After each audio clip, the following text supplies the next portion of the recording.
ദൈവമേ, എൻ്റെ ആ വ്യക്തിയെ തൊടണമേ.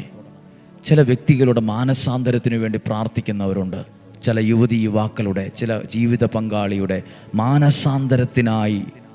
നിങ്ങൾ ഉപദേശിച്ചിട്ടൊന്നും നന്നാകത്തില്ല, ഉപദേശമൊന്നും ആർക്കും ഇഷ്ടമല്ല. പക്ഷെ ദൈവത്തിൻ്റെ ആ വെളിച്ചമുണ്ടല്ലോ, അത് ഏതൊരു വ്യക്തിയെയും മാറ്റും, ഏതൊരു വ്യക്തിയെയും അത്ഭുതമാക്കും. സാവൂളിനെ പൗലോസാക്കിയത് അയ്യോ മോനെ ഇങ്ങനൊന്നും ചെയ്യല്ലേ എന്ന് ഒരാൾ പറഞ്ഞപ്പോഴാണോ? അയ്യോ മോനെ നീ എന്താ ചെയ്യുന്നത്, നിനക്ക് ഓർമ്മയുണ്ടോ, നിൻ്റെ വയസ്സ് എത്രയാണെന്നറിയാമോ, ഇങ്ങനെ പറഞ്ഞപ്പോഴല്ല, ഒരു വെളിച്ചം വന്ന് തൊട്ടപ്പോഴാണ്. ഈ വചനം കേൾക്കുന്ന നിങ്ങളൊരു വെളിച്ചമുള്ളവരാണ്. അതുകൊണ്ടാണല്ലോ ഈ വെളിച്ചത്തെ സന്തോഷത്തോടെ സ്വീകരിക്കുന്നത്.